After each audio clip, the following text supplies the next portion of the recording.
Holy MSI patch. If you guys have not been on Twitter as of last night, or whenever I'm posting this video, well, Papa RISTE is here to break things down for you. I am doing this in one take. This is not going to comprehensively cover every individual element that's going to be affecting Garen, and I preface this by saying there is a lot that is changing about this game for the mid-season patch Split 2.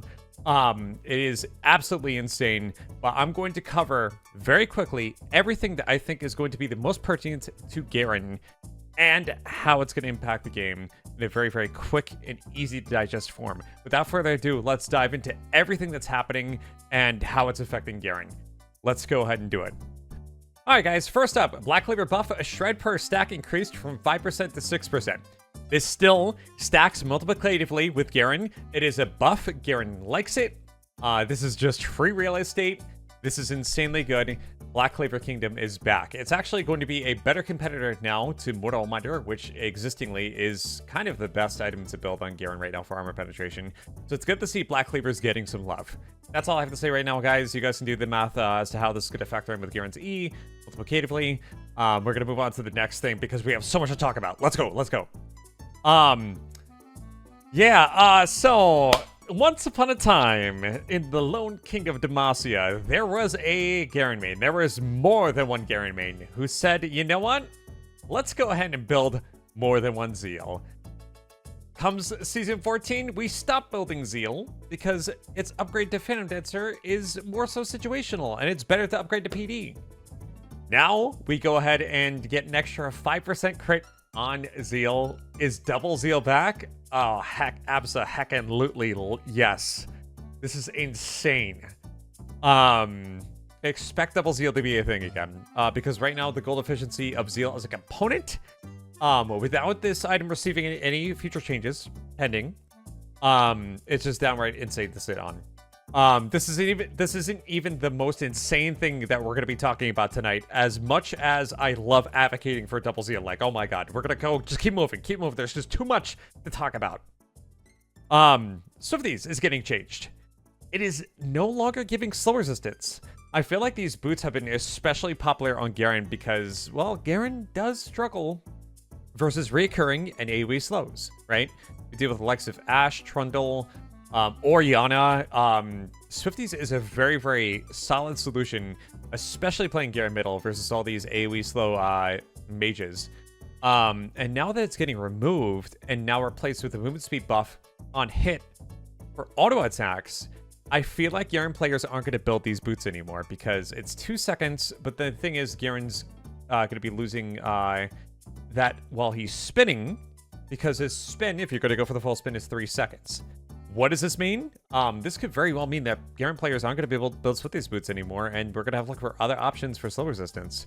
Along with everyone else, I feel bad for Singe players. Singe players got probably the worst bad breakout of this whole batch of changes.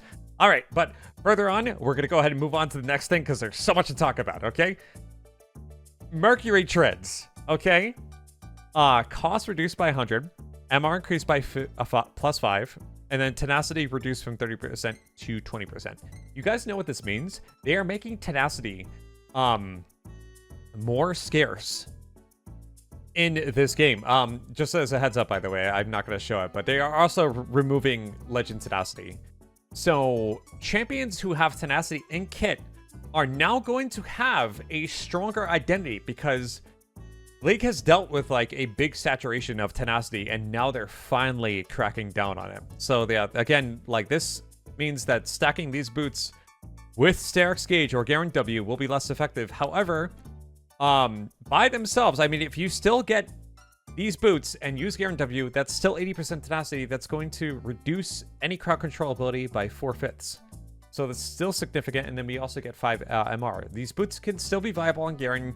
The cost reduction is also very interesting too because they go down from 1100 to 1000. Will Merc treads be viable? I think Merc treads will be viable. Everyone else though is kind of getting shafted. All right, moving on. Here we go. We got so much to talk about. As I said 5 times before. Here we go. Ghost. Ghost is getting nerfed, and honestly, I feel like a lot of people have been calling for this. This Summoner spell is just not balanced. I talk about this every single time I go ahead and use the Summoner spell to leave lane to escape a gank, come back to lane when the jungler is gone, and then I proceed to go ahead and engage on the laner, all in one usage of the Summoner spell. It is just too powerful of a Summoner spell, and it deserves to be nerfed. I like, coming from a Garen main, this is definitely warranted. So what's happening is they're nerfing the duration by 2 seconds, and they're also increasing the cooldown by 30 seconds. This means that Cosmic Insight Phase Rush Garen will probably mitigate the least amount, or I'm sorry, the most amount of collateral damage from this change, right? Because Cosmic Insight with a longer Summoner spell means you're going to get more AV cooldown reduction. Same thing goes to any Garen player looking to build Ionian boots. I think this change is good for the game. I still think Garen players will invest in Ghost. It will make Phase Rush Inspiration Garen a bit stronger, but it also will make Ignite Garen a bit stronger too. So something to consider. That's all my thoughts for now, guys. Let's go ahead and move on to the next change because there's so much to talk about. Yeah, critical strike items and new boots, right? Wrapped up into one section here. All right, so the TLDW, I guess, right, is that every critical strike item is now 25%. So that means if you have 4 critical strike items, you get 100%. What this essentially means is that ADCs will be able to have space for a defensive item because they don't need to build 5 crit items to have 100% crit. But what this also means for Garen is that critical strike Garen is also more accessible. I mean, look at these big buffs to Infinity Edge. Like, Infinity Edge Garen could very well be a thing, right? Mortal Reminder with IE, or Lord Dominic's with IE. It's kind of insane. Did I show... Oh, yeah, there's also this. There's also this. Oh, yeah, hey, any tank Garen players out there? I got lots of people in my chat all the time talking about this. How valuable is tank Garen?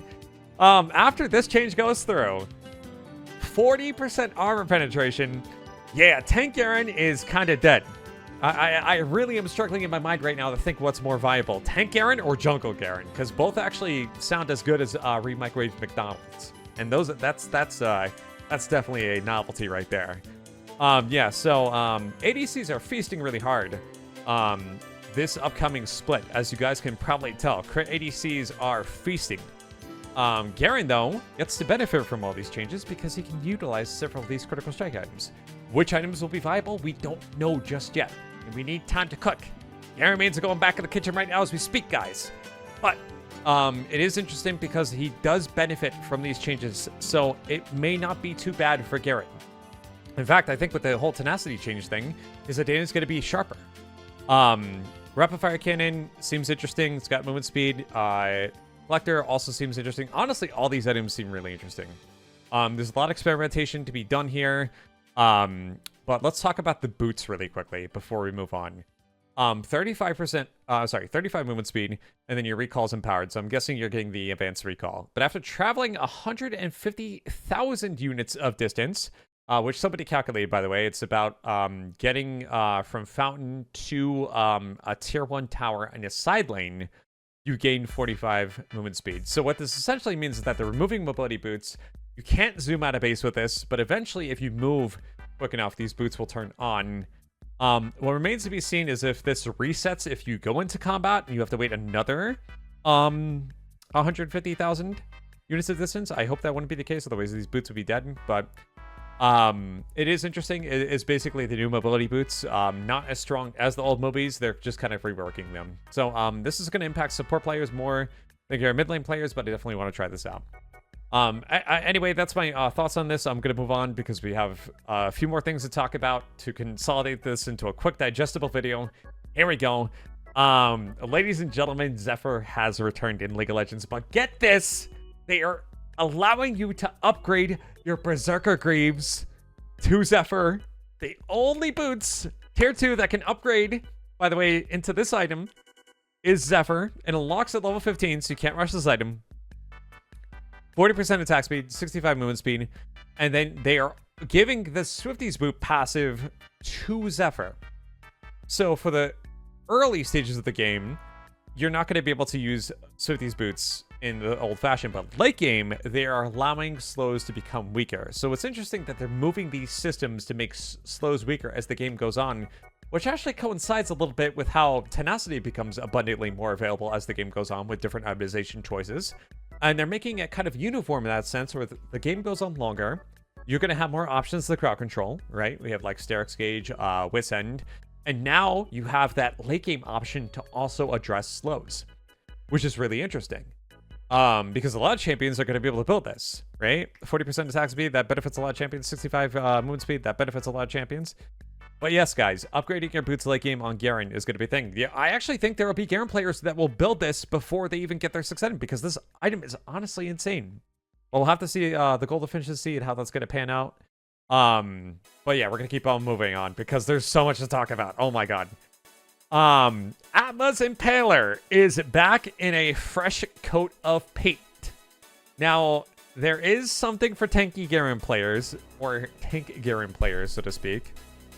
Besides the whole Lord Dominic's changes, right? Gains 2% of your bonus health as attack damage. And then Retribution, gain up to 10% increased attack damage based on your percent missing health. Anybody who didn't play League of Legends the early seasons, there was an item called Atma's Impaler, which had the same functionality as this. This is kind of an insane item. Like, building tanky Garen is actually a little bit more viable thanks to this item. It's going to benefit other champions, aka Scion, a lot better than Garen, but it's interesting to consider this, especially in games where your team, the enemy team, is not abundantly strong in percent max HP true damage, and doesn't build or doesn't want to build Blade Throne King. So, like, could this be an option for Garen? Yes, possibly. Is it going to be an item that competes other choices or competes with other choices? I don't know yet. Time will tell. But throwing this out there, guys, this is all very interesting. And probably the last change I want to talk about really quickly before we wrap up this video is the changes to Phantom Dancer. Oh my god, 60% attack speed.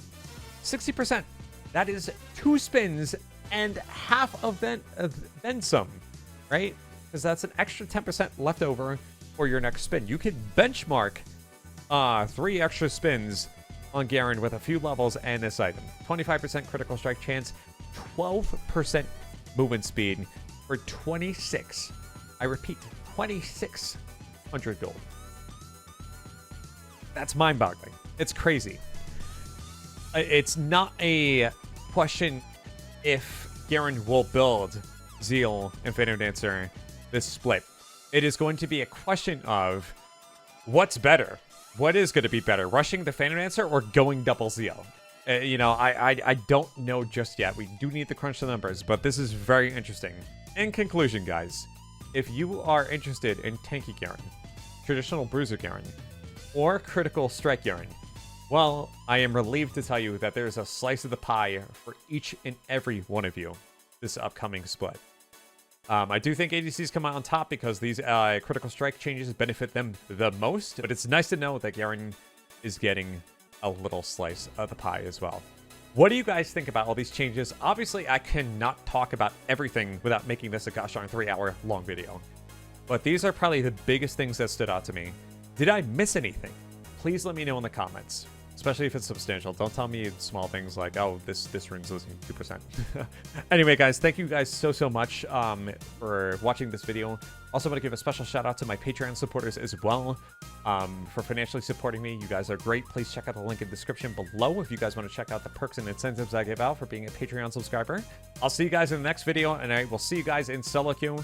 Have a wonderful night, and let's get ready for the next split of League of Legends, because boy, oh boy, it's going to be a gigantic one. Thanks for watching, everybody. Demacia, baby. See ya.